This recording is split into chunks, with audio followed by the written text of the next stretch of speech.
This is absolute and utter BS, and I'm going to tell you all about it.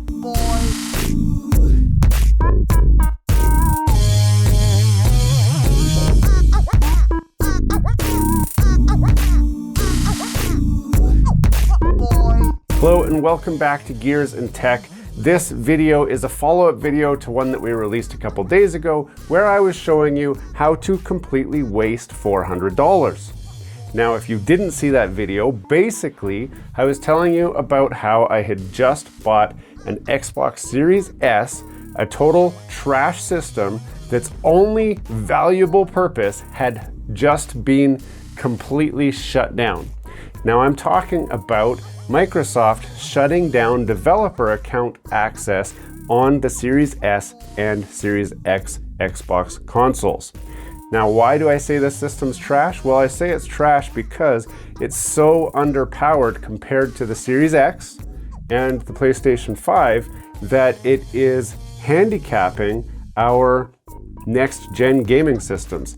Yes, Microsoft insists that for you to develop a game for the next-gen systems, the Series S and the Series X, the game must run on the Series S as well. That means that games are being developed to run on this underpowered system, which is about the same specs as a PlayStation 4 Pro.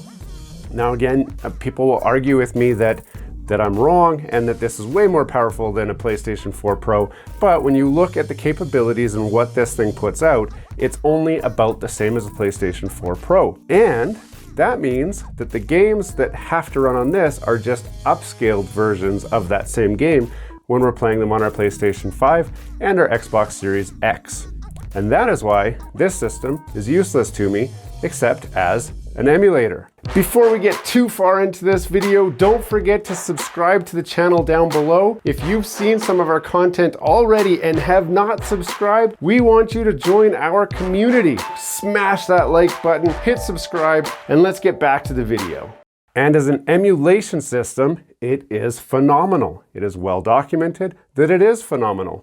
But Microsoft closed all the accounts for developer access, so you can't play your emulators on here anymore.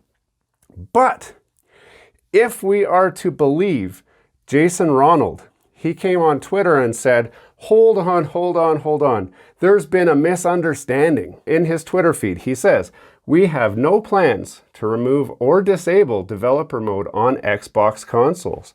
We continue to believe in and support a healthy independent app and game development community on Xbox. Now, he goes on to explain why all these accounts were just suddenly shut down. And what he says is, as part of a regularly scheduled maintenance to clean up inactive accounts, a number of partner center accounts used to enable developer mode on Xbox One and Xbox Series X/S consoles were inadvertently deactivated. Whoops. We are actively working on identifying and re-enabling these accounts as soon as possible. Once an account has been reactivated, users will be able to re-enable developer mode on Xbox One and Xbox Series X/S consoles. Wow, they're so kind. If your account was accidentally deactivated and you would like to restore access sooner, then you can feel free to contact reportapp@microsoft.com.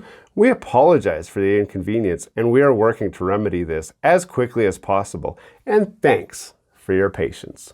Now, I work in corporate America. I work for one of the largest corporations in the world as my day job.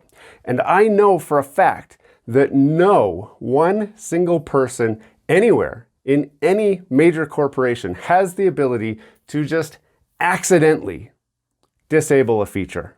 It's impossible. It doesn't happen. There is no single person at Microsoft who can go and just toggle off a button or just go and deactivate and remove a bunch of accounts. They need to go and talk to their supervisor needs to talk to their supervisor, and then their supervisor needs to talk to their supervisor. They'll arrange a conference call or a board meeting where they'll go and talk about it for hours. Catering will come in, they'll give them all sandwiches, they'll take a little break, they'll probably say they want to think about it and then get some more feedback from 10 other people. And then finally, after weeks of deliberation, and this is for something as simple as changing a menu item.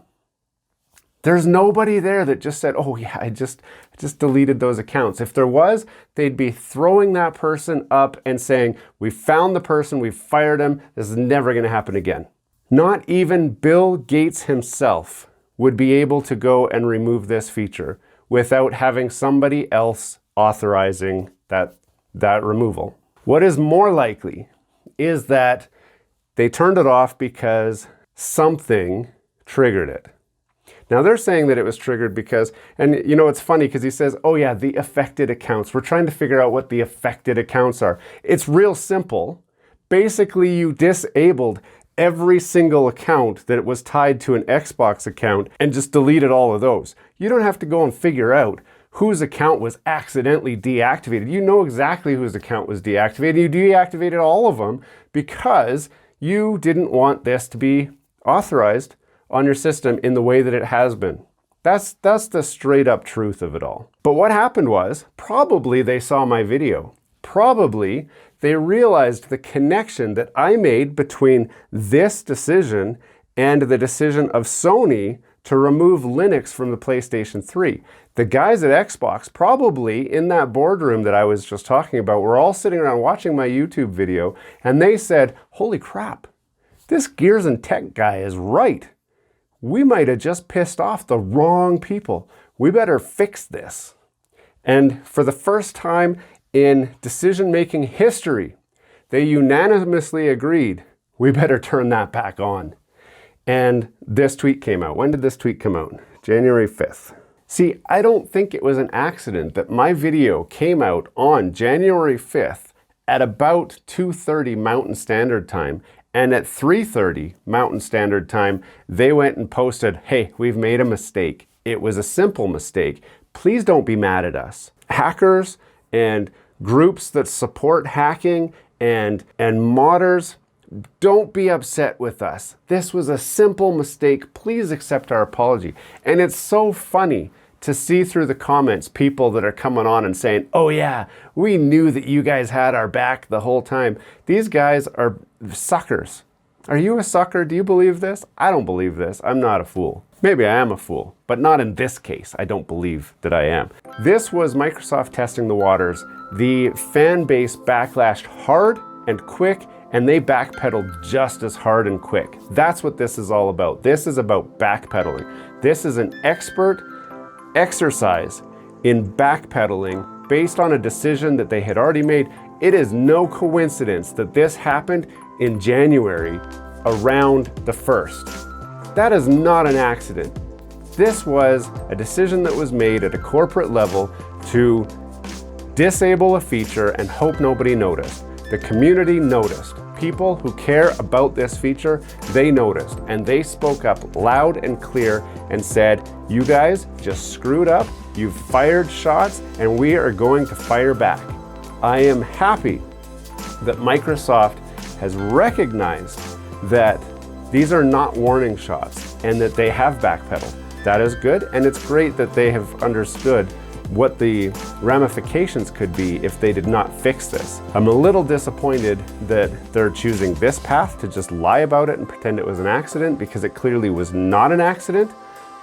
But, you know, some people won't admit their mistakes. It's better to just blame it on somebody else. So the good news out of all of this is that this machine is now useful again as a home emulator console for me. And so also, in the other video, I was asking what I should do with it. Should I just take it outside and smash it? Should I sell it, give it away, or what? Well, I might end up actually keeping this because it is a good emulation console. If you were worried that, holy crap, I just lost emulation on my Series S, you haven't. You can still do it. You have to wait for your account to be reactivated, which supposedly Microsoft says that it will be. And we're going to keep a close eye on this, because if they don't re-enable these accounts, we will just go and hack the system anyway. And I say we in a very loose sense. Obviously, I'm not going to hack it because I'm not that smart, but I will absolutely support the efforts of people who do want to hack it and maybe even donate this machine to that cause. Just because, like I said, it's useless as a gaming machine in this next-gen gaming console. Anyway, I just had to get that off my chest. I was so furious, and I'm still not happy about this whole thing. Microsoft, you've lost a not loyal fan. I mean, I'm not loyal to Microsoft at all, as you'll be able to tell if you just watch any of my YouTube videos. But now I'm less of a fan. Is that possible? Be less of a fan? I don't know. Anyway, tell me what you think in the comments. I'd love to hear about it. Hey, thanks for watching all the way to the end of this video. We hope you enjoy the content in this video, and we'd love to have you come back. Consider subscribing to the channel if you haven't already. And for those subscribers who are looking for that extra special thing that you can do to support this channel, consider joining our members group.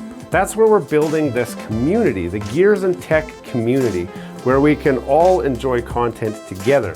You'll get special perks, which we'd love for you to check out by clicking the link down below. For those of you who are just happy to watch the video, that's okay too.